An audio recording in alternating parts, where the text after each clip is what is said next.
So sal ek kom, met my stukkie lof, met my bietjie bid, met my sinne van stof wil ek voor U kom sit, met vandag se leef en môre se dood, met my regheid en skeef, met my honger en brood, so sal ek kom, as ek kom om te juig, dankbaar en dom, sal ek nederig kom buig.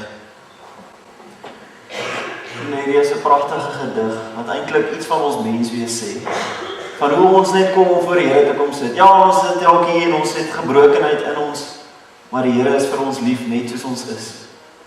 En ons Vader, die skepper van hemel en aarde, is nou hier teenwoordig, en dit is vir my, daarom is dit lekker om julle te kan groet en sê, genade en vrede vir julle, van God ons Vader, die Vader uit wie se hand ons dag tot dag leef, en van ons Here Jesus Christus, hierdie werking van die Gees, wat ook nou hier by ons is. Amen. Kom ons sing saam ons loflied, staande, loof die Here al wat lewe.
ons eintlik die voorreg het om vandag fees te vier, oor baie redes, en ek wil vra dat Corneille en Heinrich en Janka van my asseblief hiervoor sal kom staan.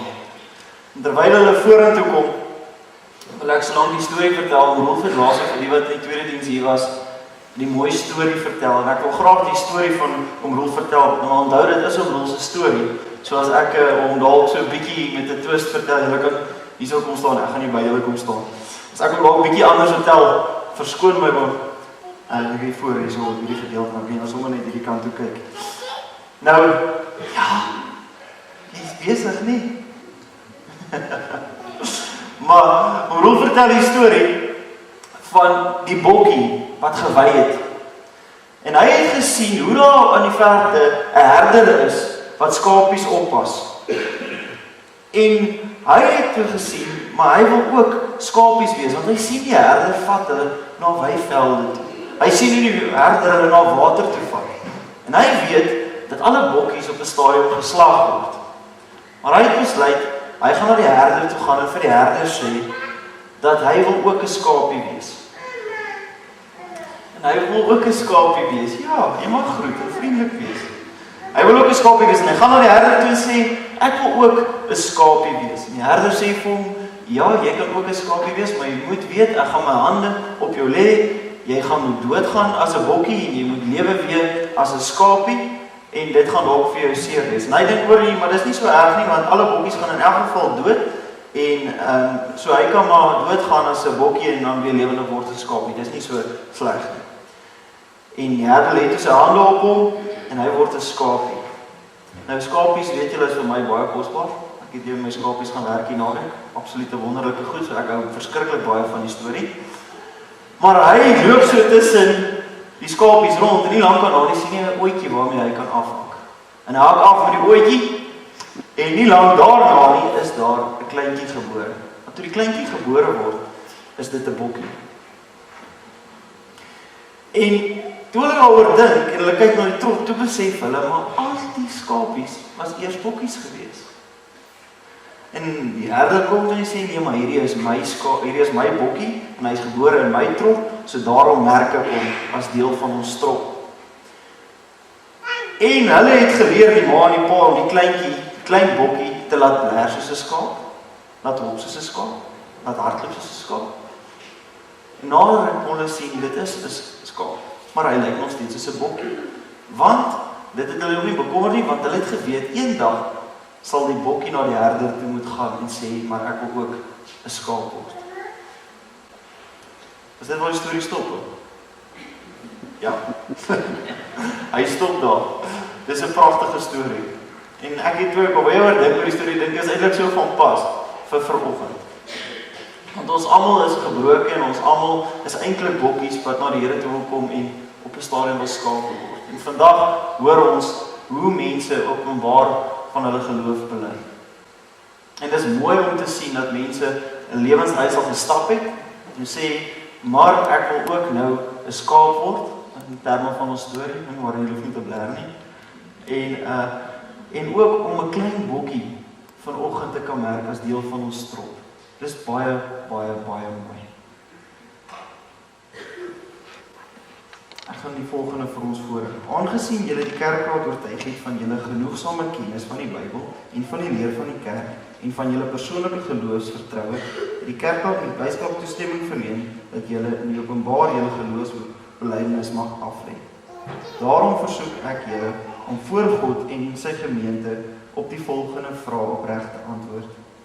Glo julle dat die leer soos dit in die Ou en die Nuwe Testament en in die belydenisskrifte van ons kerk vervat is en die gemeente hier geleer word, die ware en volkome leer van verlossing is. Beloof jy om saam met om as lidmaat van die gemeente van Christus deur sy genade in die belydenis van die leer tot die einde van jou lewe te volhard en alle leringe wat daarvan afwyk te verwerp? Bely jy dat die Here Jesus Christus jou persoonlike verlosser is en dat jy hom liefhet? Beloof jy om hom te dien, sy naam getrou te bely voor die mense en om aktief aan die werksaamhede van die kerk deel te neem? Aanvaar jy dat jou medegelowiges die verantwoordelikheid het om jou te help om op die regte pad te bly? Wat is julle antwoord hierop? Ja. Janke, ek wil vra dat jy hier by my kom staan hier by die doopvond. Dat ons en die familie. Ja, nee, ek is daar op pad. Ek het hierdie water spesiaal, jy kom hier kom staan, dan kan jy by ons kom staan. Ek het die water in die kruik gehou, want ek het geweet as die glasbak gaan koud wees, en dan gaan die water, ja, hy is mooi maar.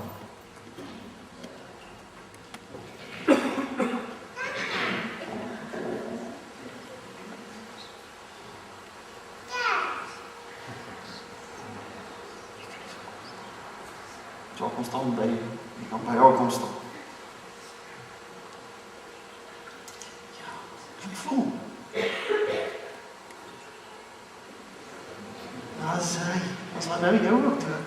Ja, Bianca, Els, ek doop jou in die naam van die Vader en die Seun en die Heilige Gees. Amen. Ek kan sommer net hier by ons staan. Ek wil vra om George, sal oom asseblief, Bianca se kers is daar by die swart Bybel om vir ons kom aansteek by die Christuskers en ook net daar na gesin, en familie en vriende geluk wens asseblief. Oom Rolf, sal oom ook saamkom asseblief. Die ander een, daar is Elriese, daai ja.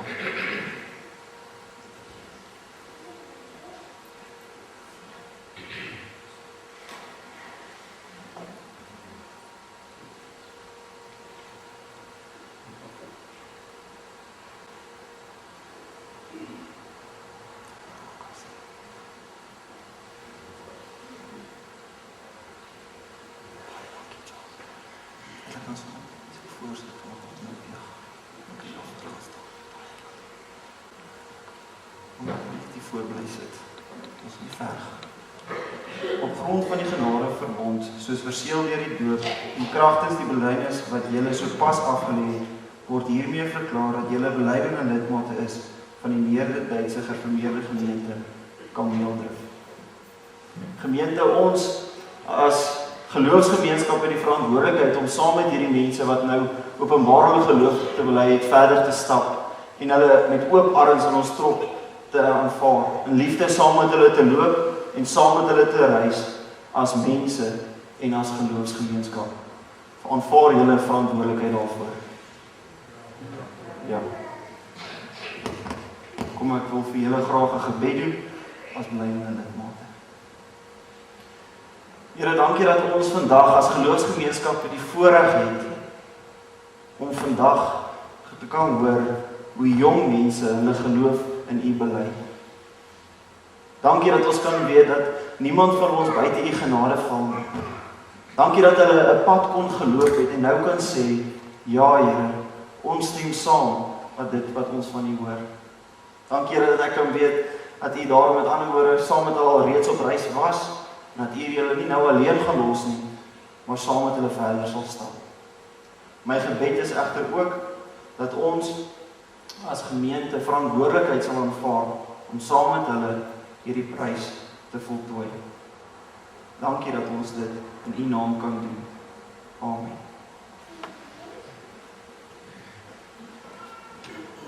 Here, kan asseblief hier by ons kom staan en die gemeente julle sien.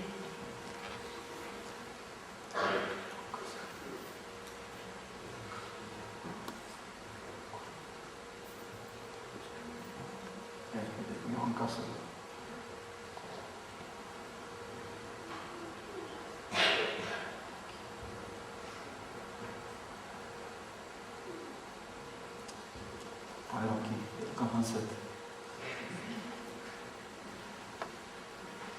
Ons nog goed loop. Bianca, jy is nog nie klaar. Jy moet saam met jou gesin en familie kom staan sommer almal weer hierbo. Ons gesê ons van fees vier vandag en ek vanoggend toe ons al saam bid sê ek vir George nog hoe vandag is 'n verskriklike besige erediens.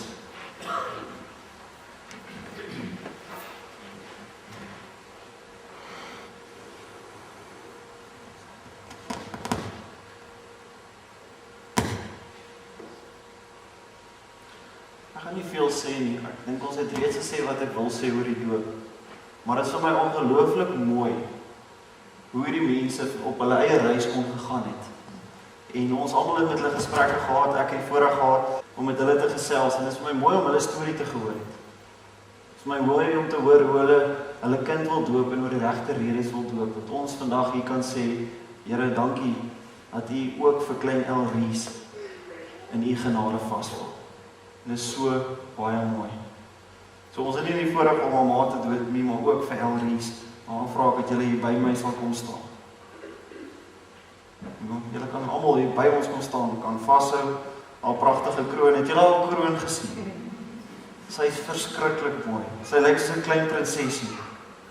Ja. En moet ons kyk of dis hy. En jy jouself dood. Ja. Dit is lekker warm, hoor. So ek gaan dit nou vir jou opsit, okay? Elries Els, ek doop jou in die naam van die Vader en die Seun en die Heilige Gees. Amen. Kom Joshua, en dan moet ons asseblief haar kers aansteek en haar innooi as deel van ons trop en aanvaar. Nou kan ek julle nog in my hand is praat.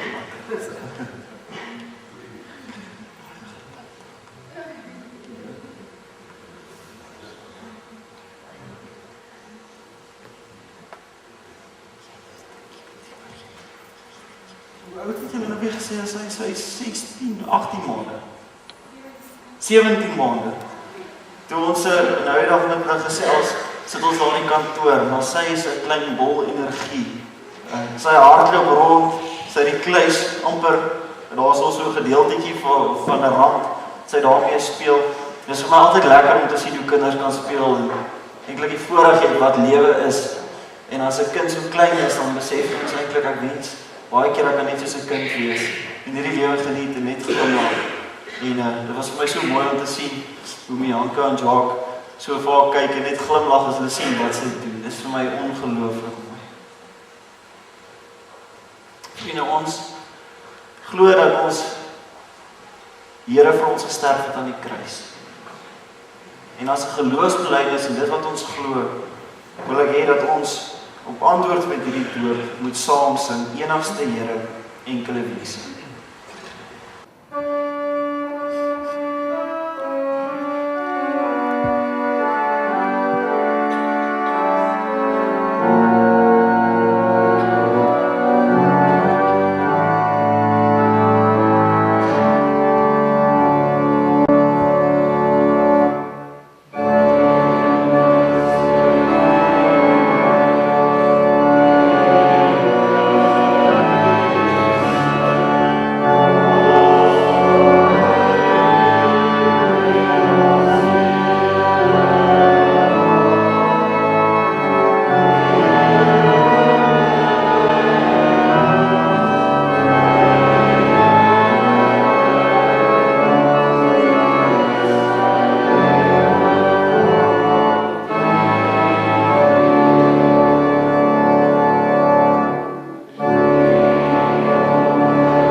Here, as gelowiges kom sit ons vanoggend by u voete, hier op 'n lekker koue wintersoggend en ons wil net u naam groot maak en meer van u leer.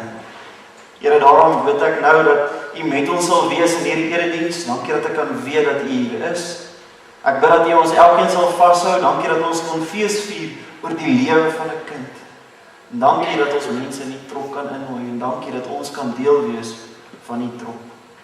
Here, ek wil ook bid, waar ons nou na u woord gaan kyk, dat u ons harte regtig sal oopsluit, Here, ons ontvanklik sal maak vir dit wat ons vanoggend moet hoor. En dat ons sal saamneem in ons lewe, dat nie hier sal bly nie, maar dat ons dit elke dag sal uitleef en sal nadink oor ons verhouding met u. Ons is besig met ons voetstappe deur die woord. En dit is lang naweek, maar ons het gesien ons sal moet aangaan, andersins gaan ons nie inpas in die jaar en mens kan nie glo 'n jaar vlieg so vinnig verby nie. Ons is nou in Junie. Ja, ons is in Junie, ons is in die helfte van die jaar. Ek besef nou die dag, jeter is oor minder as 6 maande wat ek trou en toe raak ek so bietjie bang. Maar dis nie in 'n goeie manier, in 'n baie goeie manier. Ek is verskriklik opgewonde, maar ek het net besef ek kan nie glo ek is al so oud soos ek is nie. En dit is vir my eintlik lekker, is eintlik deel van die reis en ek deel dit om te sê dat ons sê as voetstappe deur die woord is ook deel van die lewe. En die Bybel is deel van ons lewe, daarom sê ek ook kan ek met vrymoedigheid dit met julle deel, want ons is as gelowiges hier saam. Maar waar is ons op ons reis? Ons het verlede week het op rolstoel gestaan by Rehabia. Die koning, en dis waar die koninkryk geskeur het.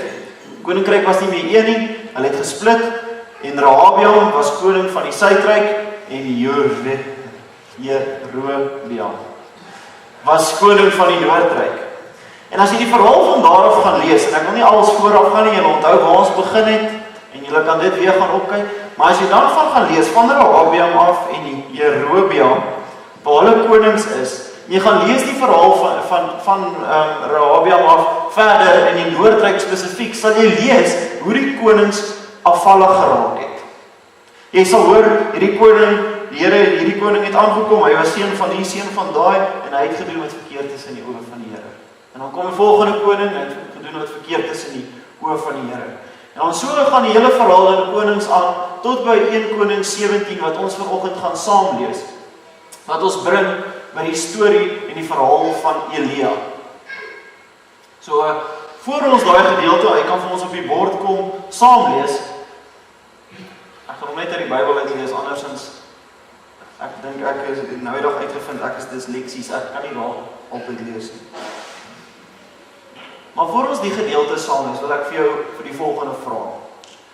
Jy moet terwyl ons hierdie gedeelte lees, 'n wonderwerk kies, wat jy by aanklank vind, of wat vanoggend vir jou uitstaan.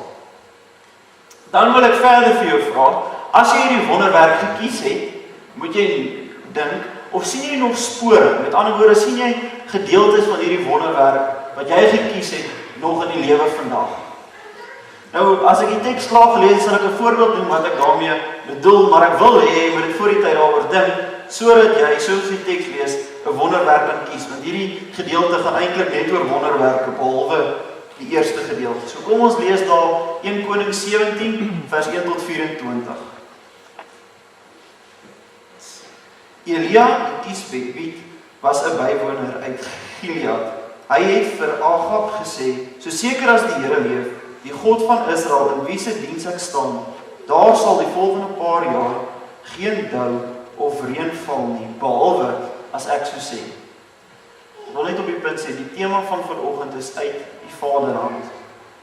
Die woord van die Here het tot Elia gekom en het gesê, gaan hiervandaan af, ooswaarts, en gaan versteek jou in Kritspruit, ander kant die Jordaan. Jy kan water uit die spruit drink, en ek het die kraaie beveel om daar vir jou te sorg. Hy het gedoen soos die Here aan hom oorgedra het. Hy het daar in Kritspruit gaan bly, ander kant die Jordaan. Die kraaie het vir hom soggens brood en vleis gebring, en hulle het vir hom saans brood en vleis gebring, en hy het water uit die spruit gedrink.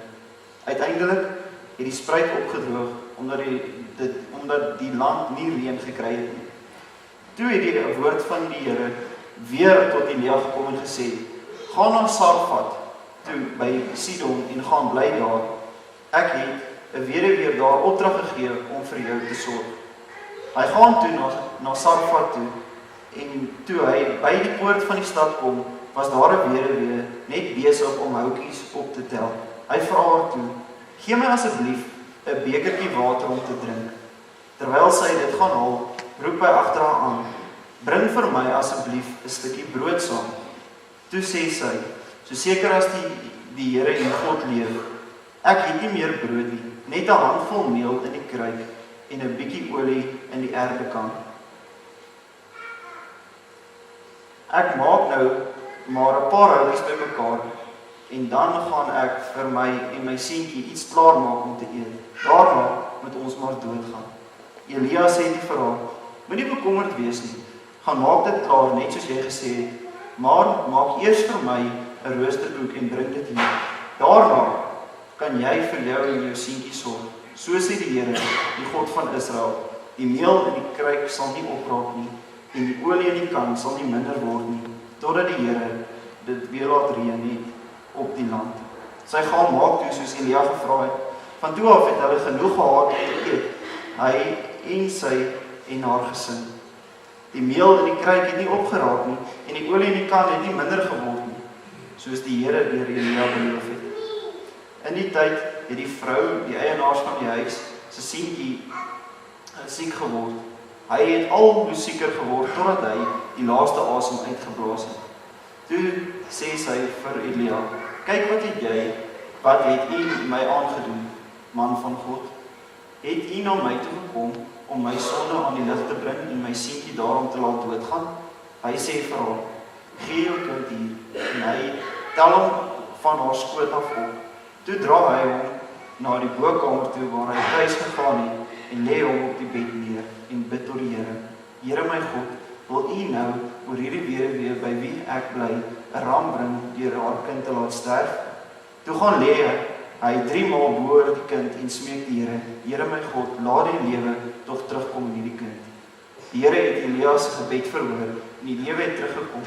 Die kind het gelewe. Toe bring Elia die kind van die bokkamer af ondertoe, en gee vir sy ma en sê, kyk, jou seentjie leef. Die vrou sê toe vir Elia, nou weet ek dat u die man van God is, en dat wat die Here deur u sê, die waarheid is. Dit is 'n verskriklike lang gedeelte die, en ek het op 'n stadium gewonder, moet ek dit korter maak of moet ek nie, want wat los ek nou, en wat vat ek nou, en wat sê ek is wonderwerke, en wat sê ek is nie. En op die einde het ek besluit om die hele geheel te lees. Kom ek gee vir julle 'n voorbeeld wat ek bedoel het. Kry vir jou 'n wonderwerk waarmee jy kan identifiseer in hierdie gedeelte, of wat vir jou aanklank vind, of wat vir jou uitstaan, en dink of daar spore daarvan is vandag.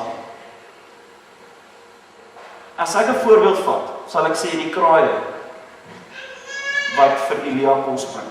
Dis net 'n voorbeeld en ek gaan meer hieroor uitbrei later. Die kraaie bring vir Elia kos. Met ander woorde, ek hoor hoe die Here sorg.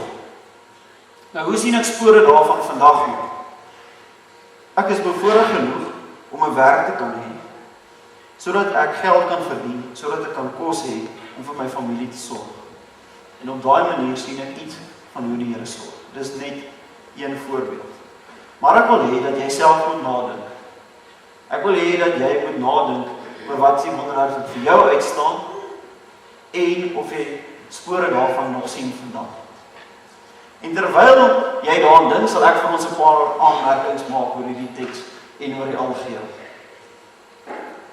As ons na hierdie storie en hierdie verhaal van Elia kyk, en ons hou die konings wat afvallig geraak het in die agterkop, raak dit vir ons duidelik en raak baie dinge vir ons duidelik.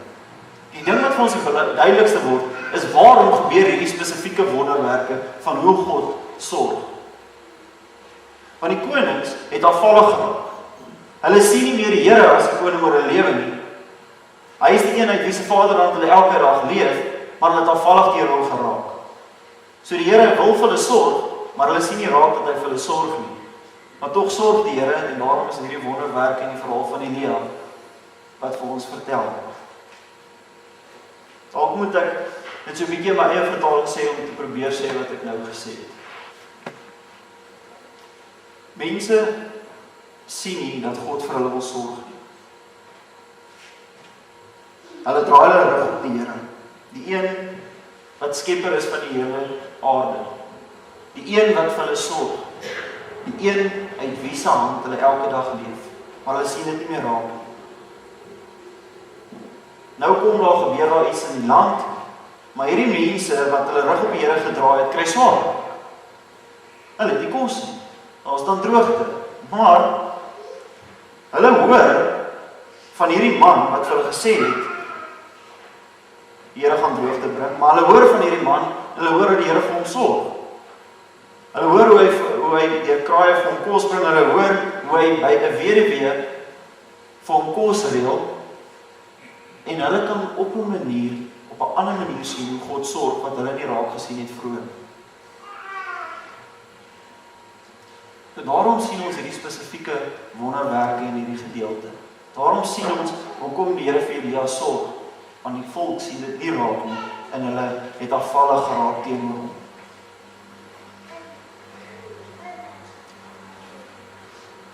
Nou voor ek sê wat die wonderwerk is wat vir my uitgestaan het, moet ek dalk net sê, ek probeer nie sê vanoggend, hou net vas aan die Here en hy sal sorg en alles sal reg wees nie. Inteendeel dink ek is presies wat hierdie teksgedeelte nie sê. Want ek bedoel, as jy nou dink om langs 'n spruit te gaan sit en weg te kruip en dan die spruit wat opdroog, is nou nie juis 'n vooruitgang. So dit moet ek mooi sê. Ek moet dit probeer nie sê en hierdie teksgedeelte probeer nie sê, hou net vas aan die Here en hy sal sorg en sien tog net raak hoe die Here vir jou sorg en alles sal oukei wees. Dit is glad nie wat ek sê nie. Soos ek sê, ek dink dis glad nie wat hierdie gedeelte vir ons sê. Maar kom ek sê wat se gedeelte staan vir my uit. En voor ek dit doen, wil ek sê, ek het 3 weke met hierdie teks gewerk. Ek het die voorstories van hierdie teks gaan lees, ek het die nastories gaan lees, ek het die middelstories gelees, ek het die agterstories gaan lees. En daar het iets vir my uitgestaan. Ek kan dalk vir julle, nee, ek gaan nie sê wat dit was, dit wat uitgestaan het nie. En ek het gedink, hieroor kan ek preek. En toe besluit ek, soos 'n goeie teoloog, om dalk net 'n bietjie te gaan oplees daaroor. En toe ek by die kommentaar kom, toe sê hulle niks daaroor. Niks. En wat die kommentaar egter vir my uitstaan, en dit is my altyd lekker om ek het sê, is om hierdie gedeeltes te reis, wat jy opval en eintlik dalk bietjie iets in 'n ander lig kan sien. En ek hoop dit is wat vanoggend ook by jou gebeur, om iets in 'n ander lig te kan sien. Maar wat toe uitstaan, is dat hulle nie in die kommentaar iets maak van die afsonderlike wonderwerke nie, maar eerder na die wonderwerke as 'n geheel kyk. In 'n groot mate, presies soos ons nou gedoen het, deur te sê, okay, God sorg, want die volk sien nie hoe God vir hom sorg, hoe die Here vir die volk sorg.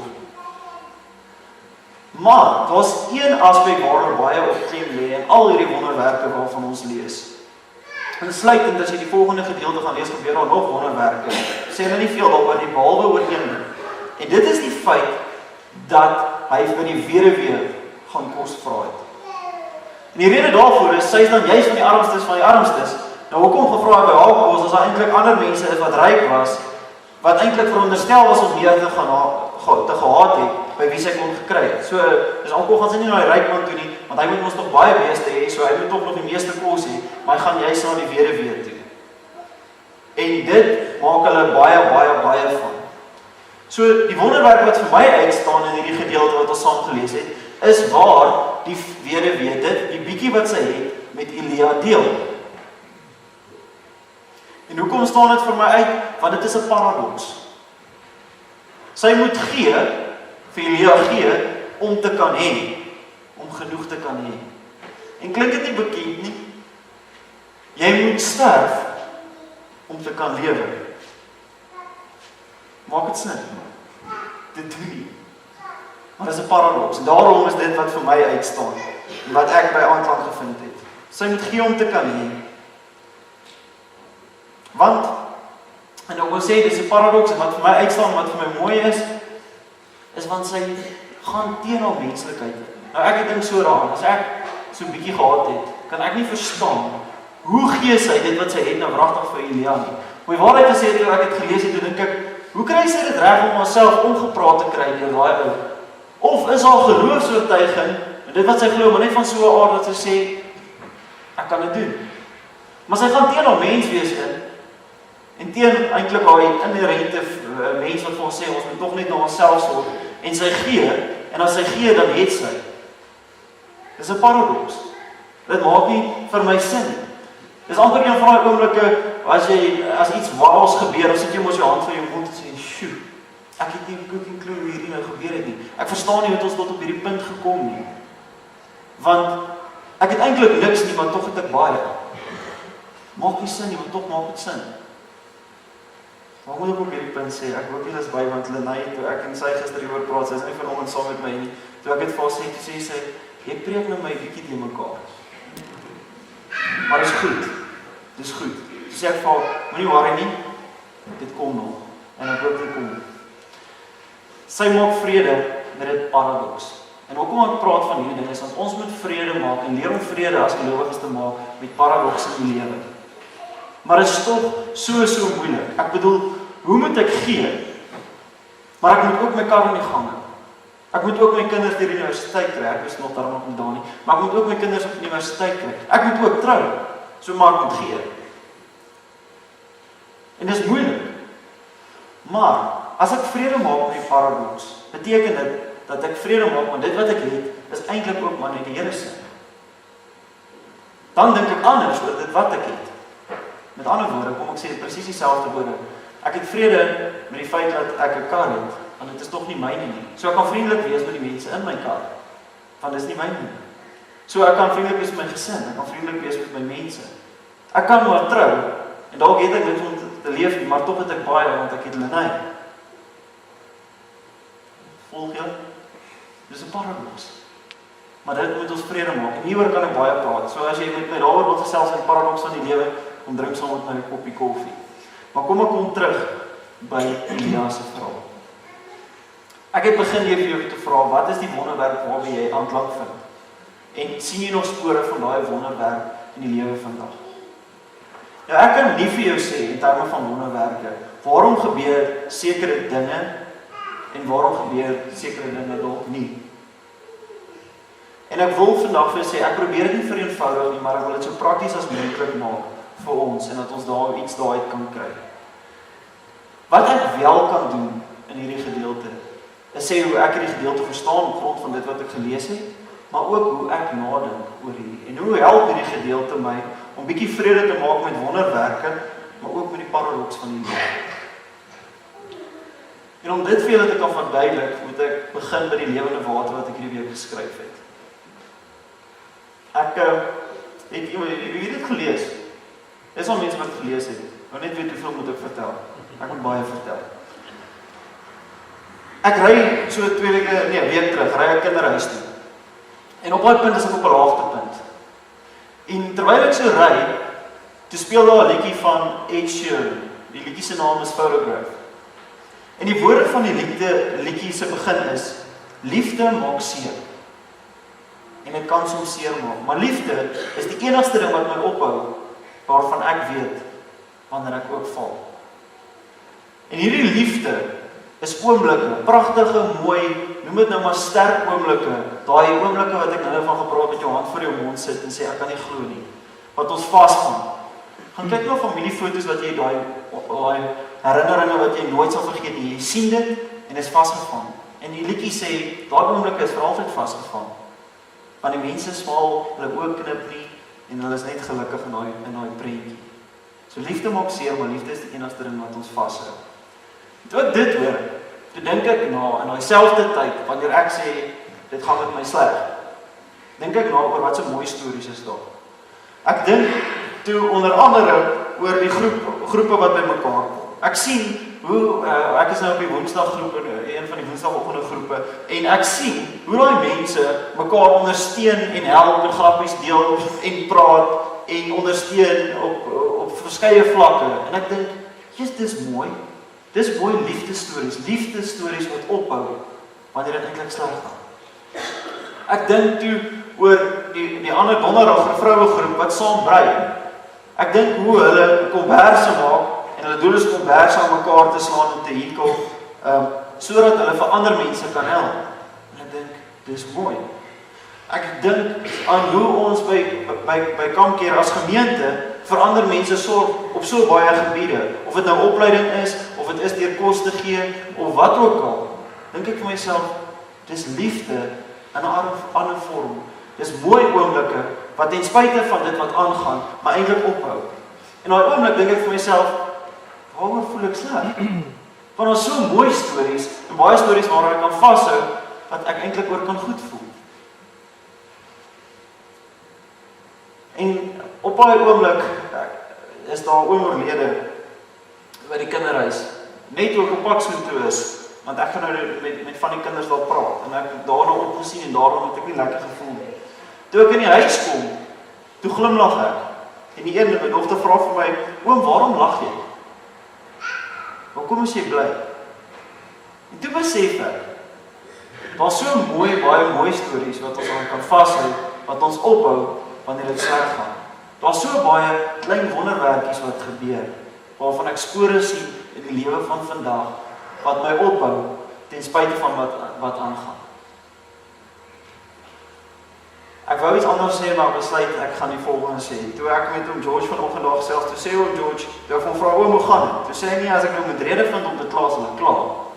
Maar, daar is so baie mooi goed waarin ek kan vashou, wat my ingesteldheid verander oor hoe ek kyk na dit wat rondom my gebeur. Dis presies wat ek probeer sê.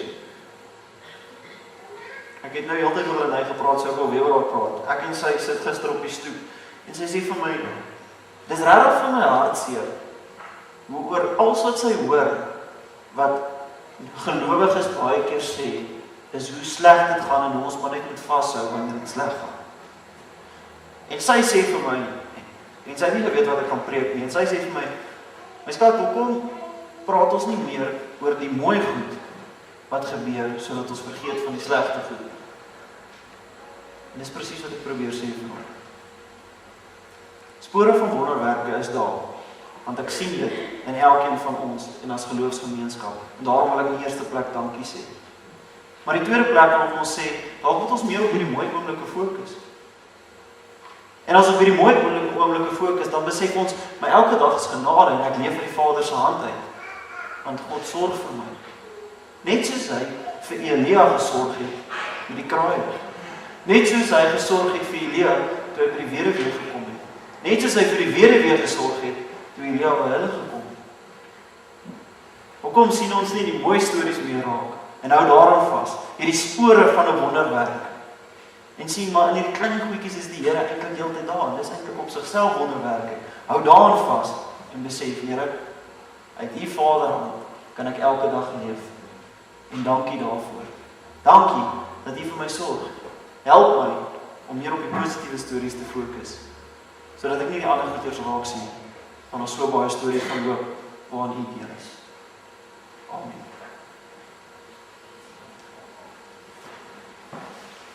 Here, dankie dat U 'n getroue God is. U 'n getroue Vader is wat vir ons sorg. Here, ons as mense twyfel baie keer aan onsself, ons dink baie keer negatief. En Here, baie keer voel dit vir ons, maar ons het rede om te voel soos ons voel. Here, dit is dalk so, maar daar is so baie stories wat ons vashou, wat ons optel, en waarvan ek hoor, wat ek beleef in my eie lewe, en sien in ander mense se lewens wat nie vir my sin maak, as dit nie deel is van wie U is nie. As U nie deel daarvan is nie. Here, my gebed is dan vanoggend daarom dat ons meer sal fokus op waar U betrokke is in ons lewens, op 'n positiewe wyse. Oor die manier hoe ons vir ander sorg, Here, maar ook vir die manier hoe ander vir ons sorg. Want ons as mense glo dat, en as geloofsgemeenskap glo dat U deur ander werk en die U deur ons werk.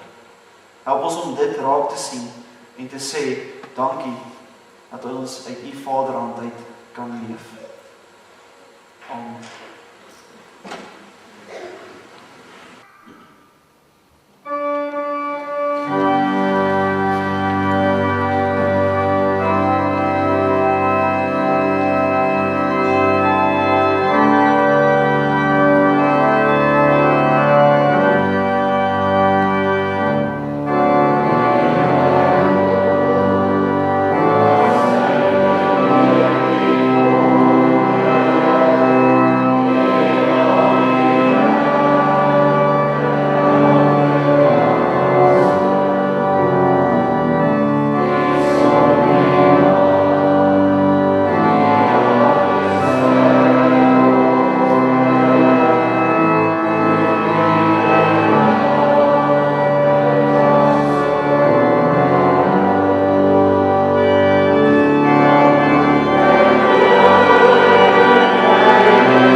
Die Here sal tot julle redding verskyn en julle genadig wees. Die Here sal julle gebede verhoor en aan julle vrede gee.